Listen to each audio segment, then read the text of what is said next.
नमस्ते, स्वागत है आपका हिंदी मॉडल कहानियों में। मेहनत का फल, एक गरीब किसान की कहानी। एक समय की बात है, एक सुंदर गांव था जिसका नाम था सुंदरपुर। हरी भरी खेतियों से घिरा हुआ पिछला रास्ता और मिट्टी से बने घर। यहीं रहता था गोपाल, एक 18 साल का लड़का, पतला सा लेकिन आंखों में सपने लेकर। गोपाल की झोपड़ी गांव के किनारे थी। सुबह सुबह वो पुराने औजार साफ करता और सोचता, कब तक ये जिंदगी चलेगी, कुछ काम ढूंढना होगा। एक दिन गोपाल बाजार गया। हर दुकान, हर ठेला बस ये पूछता रहा, क्या मुझे कुछ काम मिलेगा? लेकिन हर जगह से मना ही मिला। काम नहीं है छोटे, लोग कहते। गोपाल ने निराश होकर आसमान की तरफ देखा, लेकिन हिम्मत नहीं हारी। तभी एक कोने में खड़े थे चच्चा रामदास, एक पुराने किसान, आंखों में तजुर्बा और हाथ में लाठी। उन्होंने गोपाल को देखा। ओ छोरे, जरा इधर आ। गोपाल डरा लेकिन चला गया। रामदास बोले, काम चाहिए? गोपाल, हाँ चच्चा, कुछ भी चलेगा। जमीन मेरी बंजर है, काम कठिन है, हिम्मत है? गोपाल, मेहनत से डर नहीं लगता। रामदास ने उसे खेती दिखाई, सूखे हुए खेत, टूटे हुए औजार। ये सब ठीक करना होगा, उन्होंने कहा। गोपाल ने बिना झिझक हाँ कर दिया। मैं मन से काम करूंगा चच्चा। अगली सुबह से काम शुरू हो गया। गोपाल हल चला रहा था, मिट्टी उड़ रही थी, लेकिन उसका जोश नहीं थमा। 2 घंटे के बाद गोपाल ने थोड़ा सा आराम लिया। रामदास ने पानी दिया, उसकी आंखों में एक गर्व था। दूसरे दिन बीज बोने की बारी आई। गोपाल हर कोने में बीज डालने लगा, जैसे सपने बो रहा हो।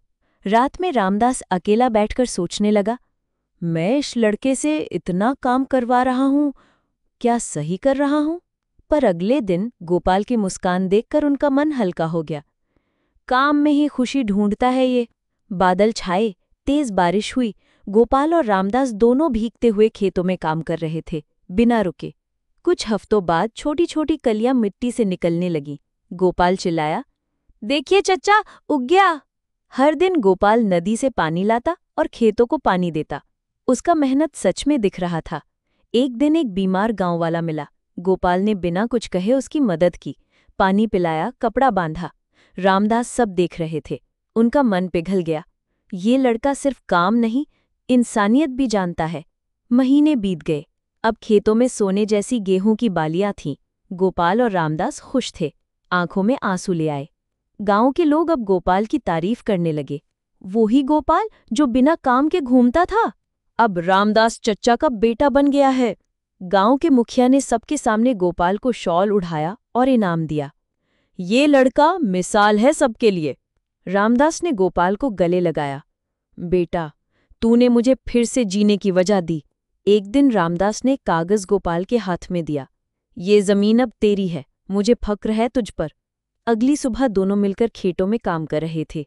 हवा चल रही थी, धूप नई थी, जीवन की नई शुरुआत थी। गोपाल अब गांव के बच्चों को सिखाता था, मेहनत से दोस्ती करो और सच्चाई से कभी ना डरो। गांव वालों की मदद से एक नया घर बना, छोटी सी खुशी लेकिन असली। गोपाल का अपना घर था। एक शाम दोनों चारपाई पर बैठकर लस्सी पी रहे थे। रामदास ने कहा, बेटा, तू सिर्फ खेती नहीं, मेरे जीवन का फल है। गोपाल ने माँ का पुराना पत्र खोला। बेटा, मेहनत और ईमानदारी कभी फेल नहीं होती। आज वो पत्र सत्य हो गया। अगर आपको कहानी पसंद आई तो लाइक करें, कमेंट करें और हिंदी मॉरल कहानियाँ को सब्सक्राइब करना ना भूलें। नई कहानी के लिए बेल के निशान को दबाएं।